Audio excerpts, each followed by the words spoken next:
আগামী 2025-2026 অর্থ বছরের প্রস্তাবিত বাজেট পেশ করেছেন অন্তর্বর্তী সরকারের অর্থ উপদেষ্টা ডক্টর সালেহ উদ্দিন আহমেদ। আজ সোমবার বিকেলে অর্থ মন্ত্রণালয়ে তিনি এই বাজেট পেশ করেন। বাজেট বক্তৃতার শুরুতে অর্থ উপদেষ্টা ৭১-এর মহান মুক্তিযুদ্ধে শহীদদের স্মরণ করেন। একই সঙ্গে তিনি জুলাই গণ অভ্যুত্থানের অকুতোভয় শহীদদের স্মরণ করেন।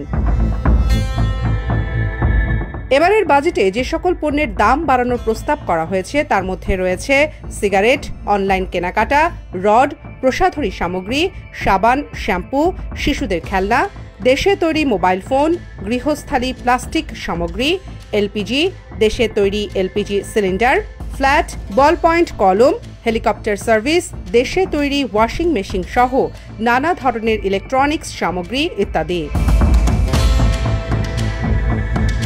যেসব জিনিসের দাম কমবে সেগুলো হলো চিনি, স্যানিটারি ন্যাপকিন, আইসক্রিম, ভূমি নিবন্ধন ফি, নিউজ প্রিন্ট পেপার, ক্যান্সারের ঔষধ, ইনসুলিন, এলএনজি, টায়ার, দেশি তৈরি ই-বাইক, মাটির পাত্র, পেপার প্লেটস, অন্যান্য, কম্পিউটারে দেশে তৈরি বড় মনিটর, উড়োজাহাজ ভাড়া ইত্যাদি।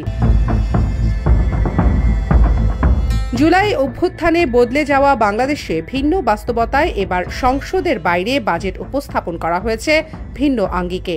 অর্থ উপদেষ্টার বাজেট বক্তৃতা রাষ্ট্রীয় সম্প্রচার মাধ্যম বিটিভি সহ অন্যান্য বেসরকারি গণমাধ্যমে একযোগে প্রচার করা হয়। ১ জুলাই থেকে শুরু হতে যাওয়া নতুন 2025-26 অর্থ বছরের এই বাজেট প্রস্তাব পাশ হবে আগামী ৩০ জুন।